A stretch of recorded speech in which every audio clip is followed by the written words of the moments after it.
My girlfriend said, if your family doesn't like me, that's their problem. After she rolled her eyes at my mom all night, I said, you're right. Then I solved their problem in a way that made her regret ever sitting at that table. What I left on her plate. My girlfriend rolled her eyes at my mom for the third time in an hour. I watched it happen from across the table. That slow, deliberate eye roll that said everything without saying anything. My mom was mid-sentence, talking about her garden, nothing controversial, just tomatoes. And Jessica just sat there with this look on her face like she was being tortured.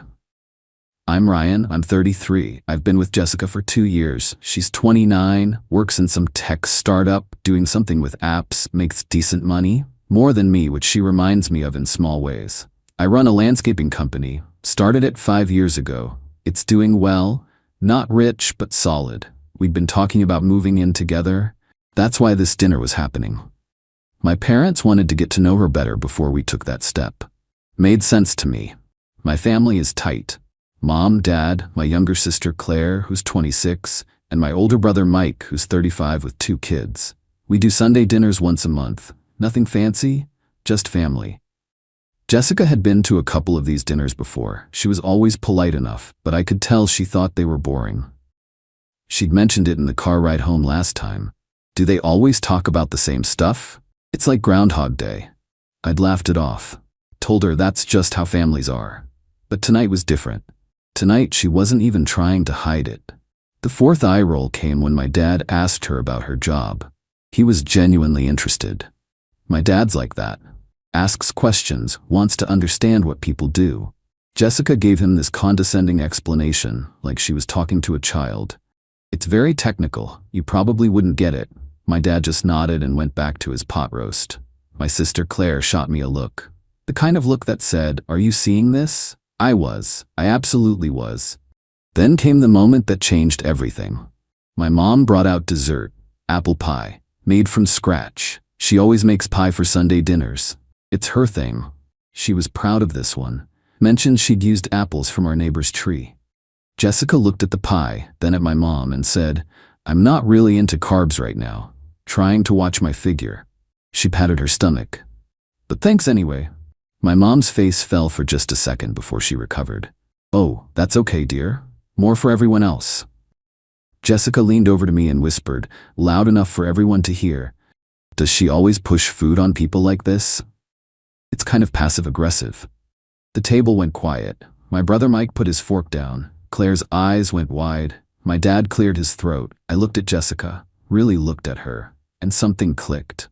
This wasn't nerves. This wasn't her being uncomfortable. This was who she was. This was how she saw my family, as beneath her. Can I talk to you for a second? I said, in the kitchen. We walked into the kitchen. I closed the door. What is your problem tonight? I kept my voice low. What do you mean? She crossed her arms. You've been rolling your eyes at my mom all night. You were rude to my dad. And that comment about the pie? That was completely out of line. She shrugged. I'm just being honest. If your family doesn't like me, that's their problem. There it was, clear as day, not an apology, not even an acknowledgement that she'd been disrespectful, just a shrug and a dismissal. You're right, I said. She looked surprised. I am? Yeah, if my family doesn't like you, that is their problem, and I'm gonna solve it for them right now. I walked back to the dining room. Everyone looked up. Sorry, everyone. Jessica's not feeling well. I'm gonna take her home. Jessica followed me out, confused. I feel fine. What are you doing? I grabbed my keys. We're leaving. We got to the car. She was quiet until we were halfway to her apartment. Then she started. That was so embarrassing. You made it seem like I did something wrong. You did do something wrong. You were incredibly rude to my entire family. Oh my God, I was not. You're being so sensitive. They're being sensitive. You rolled your eyes at my mom 4 times. I counted. You dismissed my dad. You insulted my mom's pie. And then you said, if they don't like you, it's their problem. It is their problem. Her voice got louder. I'm not going to fake being someone I'm not, just to impress your family. If they can't accept me as I am, then maybe we shouldn't be together. I pulled up to her apartment. Put the car in park. Looked at her. You're right again. Maybe we shouldn't be together. Her face changed. Wait, what? We're done. I'm not going to be with someone who disrespects my family, especially my mom. You can think whatever you want about Sunday dinners being boring, but you don't get to treat them like they're beneath you. You're breaking up with me? Over one dinner? No, I'm breaking up with you because you just showed me exactly who you are, and I don't like it. She sat there, mouth open. Then the anger came. Fine, you know what? Your family is boring. Your mom is passive-aggressive, your dad asks stupid questions, and you're a landscaper. I was settling. You should be grateful someone like me even gave you a chance. I smiled, actually smiled, because she'd just confirmed everything. Get out of my car. Excuse me? Get out, we're at your place, this is done. She grabbed her purse and slammed the door. I watched her storm into her building, then I drove back to my parents' house. Everyone was still there, cleaning up.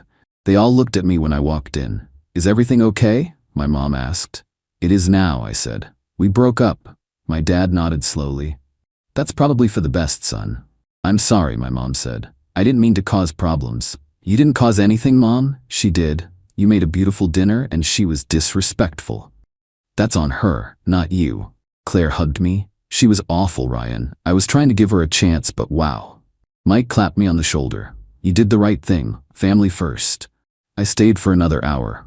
Had a piece of that apple pie. It was perfect. My mom seemed relieved. She'd been holding tension all night that I hadn't fully noticed until it was gone. When I got home, my phone was blowing up. 20 texts from Jessica. They started apologetic and got progressively angrier. I'm sorry, I was just nervous. Can we please talk about this? You're being ridiculous? Your family is boring though. Answer me. You're gonna regret this. I can't believe you're choosing them over me. I blocked her number and went to bed. The next day at work, I got a call from a number I didn't recognize. I answered. Ryan? It was Melissa, Jessica's best friend. What do you want, Melissa? Jess is really upset. She says you dumped her for no reason. That's not what happened. I dumped her because she was disrespectful to my family. She said she was just being herself. She shouldn't have to pretend to like boring family dinners. Then she shouldn't date someone who values family. We're not compatible. It's that simple. You're being a jerk about this. Melissa, I really don't care what you think. Tell Jessica to stop having other people call me. We're done. I hung up. Over the next week, Jessica tried everything. She showed up at my work site twice. The first time, I was in the middle of installing a retaining wall for a client. She pulled up in her car and got out, heels sinking into the mud. Ryan, we need to talk. No, we don't. I'm working. You can't just end a 2-year relationship over one mistake. It wasn't one mistake. It was a pattern. I just finally paid attention to it. Now please leave. You're on a client's property. She looked around at my crew, who were all watching, got embarrassed and left. The second time she brought coffee, like that would fix it. I was meeting with a client, pricing out a new patio design. She walked right up and interrupted. I brought you coffee, your favorite. The client looked uncomfortable. I stood up. Jessica, you need to leave. I'm in the middle of a consultation. Just hear me out. 5 minutes. No. Leave or I'm calling the police for trespassing. She left, but not before telling my client, he's being completely unreasonable. I was nothing but nice to his family. After she was gone, the client looked at me. Ex-girlfriend? Yeah. Say no more. I've been there. We finished the consultation. I got the job. 2 weeks after the breakup, my sister called me. You need to check Jessica's social media. I'd already blocked her on everything, but I had Claire send me screenshots. Jessica had posted a long rant about how she'd been dating a man who chose his mommy over his girlfriend, and how some men never grow up and cut the cord. She called me immature, said I had an unhealthy attachment to my family, and that she dodged a bullet. The comments were split. Half were supporting her, half were calling her out. Someone had apparently heard the story from a mutual friend and posted, "Didn't you roll your eyes at his mom all night and insult her cooking? That's not choosing mommy, that's having basic respect." Jessica had responded, she was being passive-aggressive and I called it out. I'm not going to kiss up to someone just because she's his mom. I didn't respond to any of it, didn't engage. Just let her have her public meltdown while I moved on with my life. 3 weeks post-breakup, I was at a bar with Mike and some friends. We were watching a game, having a good time. Jessica walked in with Melissa and some other friends. She saw me immediately. I could tell she was deciding whether to come over. She did. Ryan, hi. She was trying to sound casual. Jessica, how have you been? Good. She waited for me to say more. I didn't. Just turned back to the game. Can we talk? Maybe outside? There's nothing to talk about. I think we left things in a bad place. I just want to clear the air. I looked at her. Really looked at her. She looked tired. The confidence was gone. She looked smaller somehow. The air is clear, I said. You disrespected my family. I ended the relationship. That's it. There's nothing else to say. I was having a bad day. I shouldn't have acted that way. You're right, you shouldn't have. But you did, and then you doubled down on it, and then you posted about it online. So no, I'm not interested in clearing anything. We're done. Please leave me alone. She stood there for another second, then walked back to her friends. I watched them whisper and look over. I didn't care. Mike leaned over. Cold man, but fair. Yeah, I said, fair. A month later, I heard through mutual friends that Jessica was telling people I was controlling and that she escaped before I could isolate her from her friends. The story had completely changed. Now I was the villain. The guy who demanded she worship his family. The guy who couldn't handle a strong, independent woman. I didn't correct anyone. Didn't defend myself. The people who mattered knew the truth. My family knew. My real friends knew. Everyone else could think whatever they wanted. Then something interesting happened. I was at a networking event for local businesses, just mingling, making connections. A woman approached me, mid-30s, professional looking. Are you Ryan, the landscaping guy? That's me. I'm Amy. I own a property management company. I heard about your work from a client of mine. Also heard you recently became single. I laughed. Word travels fast. Small town, she said. Also heard your ex was posting some pretty wild stuff about you online. Just want you to know, I know her. We went to college together, and I'm not surprised by any of it. She's always been like that. Thinks everyone is beneath her. Thanks for the heads up, but I'm good. That relationship is over. Good. She was always dramatic. Anyway, I actually do need some landscaping work done. 4 properties. Interested? We exchanged information. I ended up landing a contract worth about $40,000 over the year. All because I showed up to that event. 2 months post-breakup, Jessica called me from a new number. I recognized her voice immediately. Before you hang up, please just listen. I hung up. She called back. I blocked the number. She called from another number. Ryan, I'm sorry. I was wrong about everything. I see that now. I was insecure and I took it out on your family. I miss you. Can we please try again? No, why not? People make mistakes. I've apologized. You apologized after 2 months of dragging my name through the mud, after showing up at my work, after posting lies online. That's not real remorse. That's regret that I didn't come crawling back. That's not fair. It's completely fair. You showed me exactly who you are, multiple times. I believe you, and I don't want that in my life. So that's it? 2 years and you just throw it away? You threw it away when you disrespected my mom. When you said my family was boring, when you told me I should be grateful you gave me a chance. You ended this, Jessica. I just made it official. I hung up and blocked that number too. 3 months later, my mom called me. Honey, you need to prepare yourself. Jessica's mom called me. What? Why? She wanted to apologize for her daughter's behavior. Said Jessica has been struggling and finally admitted to her what really happened that night. She feels terrible. She asked if there was any chance you two might work things out. What did you say? I told her that was between you and Jessica, but that I appreciated the apology. She seemed very sorry. Said she didn't raise her daughter to act that way. That's nice of her, but no, there's no chance. I figured, just wanted you to know. Also, she mentioned Jessica lost her job recently, something about an attitude problem with her team. I didn't feel good about that, but I didn't feel bad either. Actions have consequences. She'd been disrespectful to my family. Apparently, that attitude extended to other parts of her life too. 4 months post-breakup, I ran into Jessica at a grocery store. Literally almost ran my cart into hers coming around a corner. Oh, hi, she said. Hi. We stood there awkwardly. You look good, she said. Thanks. I'm sorry about everything. I really am. Okay. Is that all you're going to say? What do you want me to say, Jessica? I don't know, that you forgive me, that maybe we can be friends? I don't have any anger toward you, but we're not going to be friends. What you did showed me your character. I don't want that in my life in any capacity. Her eyes welled up. I made one mistake. No, you made a choice. You chose to be disrespectful. You chose to double down when I called you out. You chose to trash me online. Those weren't mistakes. Those were choices. And I'm making a choice too, to move forward without you. I walked away. Left her standing there in the produce section. That was 6 months ago. I haven't heard from her since. My life has been peaceful. Work is great.